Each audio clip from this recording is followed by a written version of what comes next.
My team is on a mission. They're not in a video game studio. They're in a place when I ask them to be the best they can. I like resolving issues and problems that I created myself.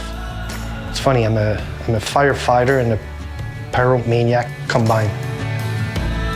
I think what I really enjoy about working in a small studio is the liberty that you have artistically and the risk that you're able to make.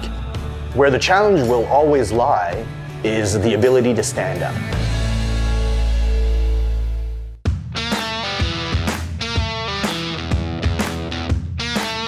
I like to think that we're like a collection of misfits. We have hired a certain kind of person and we're making a certain kind of game. It doesn't mean that we're better, it just means that we have a certain way of looking at things. I mean, it'd be really easy to go like we're looking for passionate people. I just don't buy any of that shit. I think a couple of years ago, and more so now, there is a desire for people who've worked in AAA large teams to do something independent. But it's always scary to go from a $200 million game to a $500,000 game, or from a game that you make by yourself. I think Stockholm is a place where a lot of different people sort of meet, a lot of diversity and a lot of art and weird ideas, and that's sort of what our company is as well.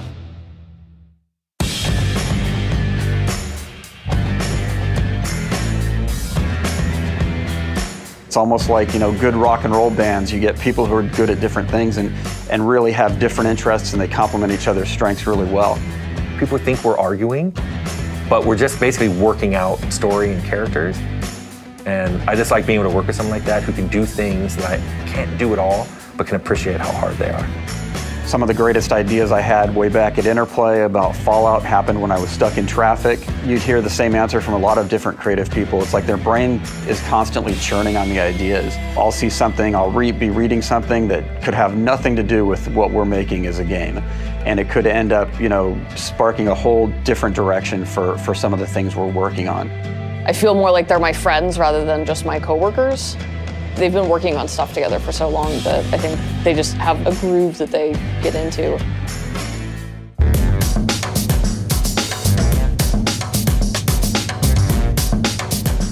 Well, people don't know that Kerbal Space Program is made in Mexico City. That's something we usually get a lot. In Mexico City, there are very creative people, and we have had successful filmmakers, successful animators, and so people like to tell stories, like to do interesting things, and games is not an exception.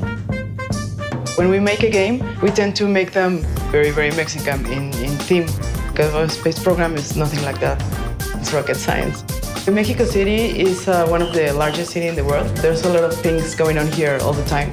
There's even a forest in the middle of the city. So that makes you be aware of different possibilities all the time in all aspects of life. You need different point of views. My team is comprised with brilliant people. I think they're very, very imaginative, very collaborative, very resilient.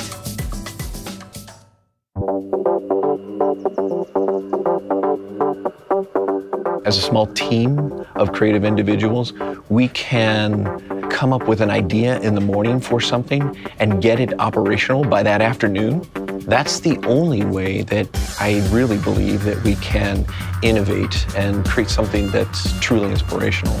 We're starting to see AAA devs come in and go, you know what, I think I want to bring my own ideas and experiences to the table, and I would love to do it in a smaller, more intimate environment. We will often play test ourselves in the studio. We'll play a session together, and then immediately after, we kind of just group up into this little clump just right in the middle of the room, and our ideas just go wild. Opportunities like what we have right now didn't exist even just 2 years ago. There's still quite a bit of territory for us left to continue to explore, but that kernel, that golden nugget, the thing that makes it really special, is there.